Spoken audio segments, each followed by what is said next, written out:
പ്രിയമുള്ള പ്രേക്ഷകരെ നമസ്തേ. നാം ഇവിടെ ചർച്ച ചെയ്യുന്നു നിങ്ങളുടെ നാളെ എന്ന ജ്യോതിഷ വിഷയം. നിങ്ങളുടെ നാളെയിൽ നാളെ 2025 ഒക്ടോബർ മാസം 14-ാം തീയതി, അതായത് 1201 കന്നിമാസം 28-ാം തീയതി, കുജവാരം, മംഗളവാരം അഥവാ ചൊവ്വാഴ്ച. നാളെ ചൊവ്വാഴ്ചത്തെ രാഹുകാലം നിങ്ങൾക്കറിയാം. ഉച്ചയ്ക്ക് 3 മുതൽ 4:30 വരെയുള്ള 1.5 മണിക്കൂർ ദൈർഘ്യസമയം നാം രാഹുകാലത്ത് ഒരു കാര്യങ്ങളും ചെയ്യാറില്ല. നാളത്തെ ഉദയം തൃശ്ശൂരിൽ 6:16, അസ്തമയം വൈകിട്ട് 6:07 നാളത്തെ നക്ഷത്രം പുണർദം നക്ഷത്രമാകുന്നു. ഉച്ചയ്ക്ക് 12 മണി വരെ പുണർദം നക്ഷത്രമാകുന്നു. അഷ്ടമി തിഥിയുമാകുന്നു. വളരെ ദുർബലമായ തിഥിയാണ്. 12 മണി മുതൽ പൂയം നക്ഷത്രം സമാഗതമാവുകയാണ്. അപ്രകാരം തന്നെ കറുത്തപക്ഷത്തിലെ നവമി തിഥിയും വരികയാണ്.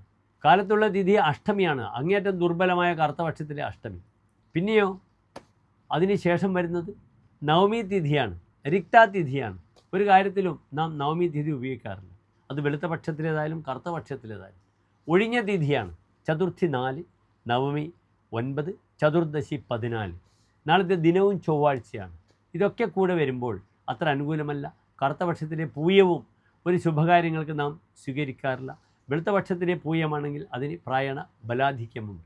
നാളെ കാലത്ത് എൻ്റെ പ്രിയപ്പെട്ട പ്രേക്ഷകർ നന്നായി തന്നെ ശ്രീരാമസ്വാമി അല്ലെങ്കിൽ വിഷ്ണു ക്ഷേത്രത്തിൽ തുളസിമാല പാൽപ്പായസ വഴിപാടായി സമർപ്പിക്കുക. പൂയം നക്ഷത്രക്കാർക്ക് നിർബന്ധമായും അവരുടെ ഭാഗ്യസ്ഥാനത്ത് ശനി നിൽക്കുന്നുണ്ട്. ഈ നക്ഷത്രത്തിൻ്റെ അധിപനായ ഗ്രഹം ശനിയാണ്. അതിനാൽ ഓം ശം ശനീശ്വരായ നമഃ എന്ന് പ്രാർത്ഥിക്കാം. നാളത്തെ ദിനം ചൊവ്വാഴ്ചയും ഈ ദിനം പൂയം നക്ഷത്രമാവുകയാൽ ഹനുമാൻ സ്വാമിയെ പ്രാർത്ഥിക്കുന്നത് വളരെ ഗുണമാണ്. നാളെ കാലത്ത് തന്നെ എൻ്റെ പ്രിയപ്പെട്ട പ്രേക്ഷകർക്ക് ഹനുമാൻ സ്വാമി ക്ഷേത്രത്തിൽ അവൽ നിവേദ്യവും ഹനുമാന് നെയ്വിളക്കും സമർപ്പിക്കാം. അവിടെ ശ്രീരാമസ്വാമിക്ക് അല്ലെങ്കിൽ മഹാവിഷ്ണുവിന് തുളസിമാലയും പാൽപ്പായസവും വഴിപാടായി സമർപ്പിക്കാവുന്നതാണ്. എല്ലാ പ്രിയപ്പെട്ട പ്രേക്ഷകർ ശോഭനമായ നല്ലൊരു നാളെ പ്രാർത്ഥിക്കുന്നു. നന്ദി, നമസ്കാരം.